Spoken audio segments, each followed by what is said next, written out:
Hello Knights fans, back with this week's edition of the FDU Men's Basketball Report, joined as always by Coach Greg Herenda.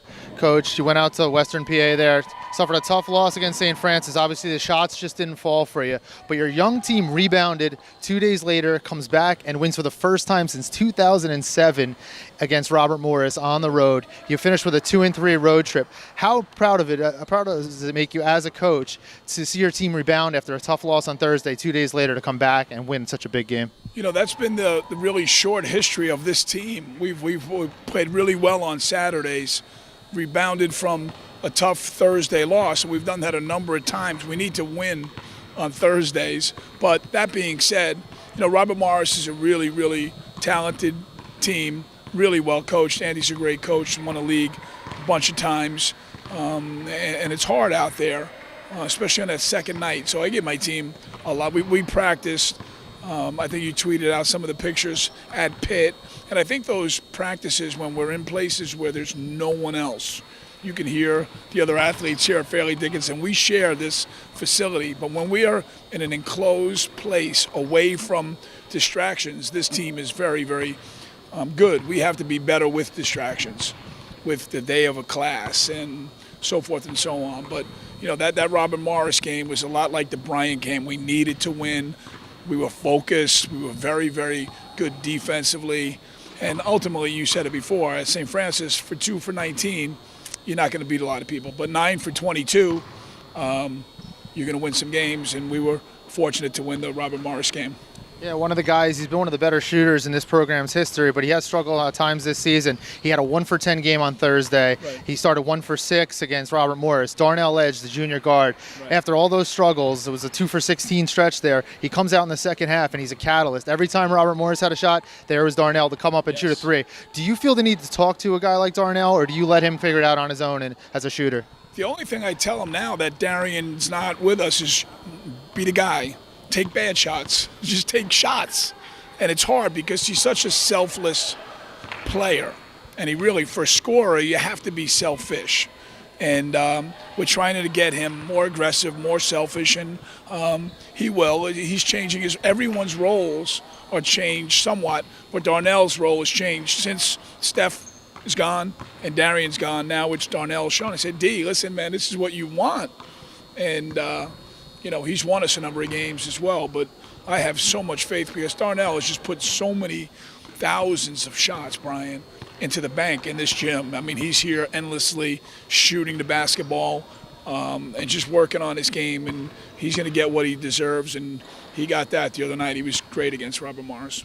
Definitely. Now you look ahead. After all the road games you've played, you finished with 4 of 6 at home here at the Rothman Center, beginning with 2 games this week. First up is Sacred Heart, obviously looking to avenge last time's loss out there. Right. And then you get Wagner here on Sunday for the national TV game. But there's a lot of seeding up for grabs here in the NEC, and it's a very tight race. So how important are these 2 games as you try to build momentum as you head down the stretch here? I mean, the first one is the only one, and it's the most important. But they all are. Everyone, you know, with the exception of Wagner, which has separated themselves a little bit, you know, we're two games out of playing a home game here, and we're not. And it's each possession. In this league, you just talk to the other coaches, and you see them on the road recruiting, and it's crazy that every call and every possession is magnified. But we're in a good place. Our team is changing, and as we're changing, we've just won 3 out of 5 and 2 out of 3 on the road. I love the group. They're very, very frustrating, but they're very rewarding when they get it. I mean, I just can't say enough about, you know, Jaleel and Elijah and Noah, and even, you know, he doesn't get a lot of run, but Tyler, those 4 freshmen are just mature basketball players. But we need Mike to play better.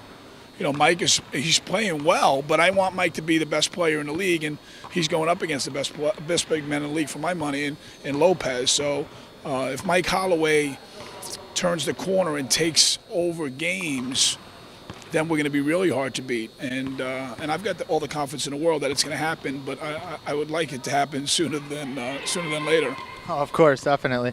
So Sunday's a big day here, obviously, at the Rothman. You're welcoming the first place Wagner Seahawks. The game's on CBS Sports Network, where probably the most important part of the game will be at halftime when we hang Rich Conrad's jersey here. His number 40 jersey will be pulled up to the rafters here at the Rothman Center and retired. Talk about what that day means for you as the coach of this program. It means so much for Geraldine and Bobby, his wife and son, and his teammates. That's what it's for. And then obviously our players to see the transition of greatness and what the full circle of life is all about. And to honor Rich. Rich was not only a great player, he was a great student. He was a great leader in the business community. He helped raise money for our program. His wife still gives us support that we so much need. So it's really about the Conrad family. The town of Rutherford is coming, and our students are going to come out, and but I know Rich would want one thing more than anything, and that's a win, and whether we do win or not, the game is for Rich, and I know he'll be looking down over everybody, that's present, and we're going to play really hard no matter what, but we'll play, really hard for Rich and his family and for his former teammates. Definitely. And then on this week's radio show, you're going to be having a guy who's become kind of a staple around here. Yes. You have the same crew a lot of times at these TV games with Dave Popkin and Paul Dottino, but the other guy is Tim Capstraw. He coached at Wagner. He does Brooklyn Nets games. You hear his voice all over. How great is it for you to have a guy just to talk basketball with, as usual, on the radio show this week? Well, I've known Timmy. Timmy was the assistant coach at Siena back in the day when they recruited a kid by the name of Mark Brown, who turned out to be one of the best guards in the country. His year they went to the NCAA tournament at Siena and they beat Stanford. But Timmy's he's a good guy. He was the 2000 Good Guy Award winner. And I asked him on my show, what does that mean when you're the good guy? He goes, well, that means you're going to get fired soon. And I'm like, nah, man. And now he's with the Nets. He's transitioned to the NBA, and he just really is one of the best people I've met in coaching. And now that he's, behind a microphone, he's tremendous. But he takes our games, as seriously as like last night's Nets, Rockets game. He really loves the Northeast Conference. He and my brother have gotten really close because my brother is just he's in the business as well. So he's. Timmy's as close to family as there is in the business. I have some really close friends, and over the years, I've known Timmy for over 30, just about 34 years, and it's a great interview. So I think everyone would if you tune in, it's 89.1. It's at noon on Saturdays, and it's a lot of fun. And Timmy's a great guy, and he'll be doing the game, which is huge. To have CBS Sports Network in our building and on our campus to honor our team and Wagner. And the Conrad family, it's going to be a special day. Oh, definitely, yeah. White out. So the first 500 students and fans that come into the building will get the whiteout T-shirts. So it'll be ahead of a whiteout for Wagner event. I believe they're giving out pom-poms, so it should be a great atmosphere on Sunday. Definitely get here early, get in your seats, and come cheer on your Knights. 2 o'clock game? Yes. So the game will be at 2 o'clock on CBS Sports Network. So definitely come out to the Rothman Center. And then first up here will be Sacred Heart on Thursday night. Back to the radio show. Yes, you can catch Coach's show at noon on Saturdays.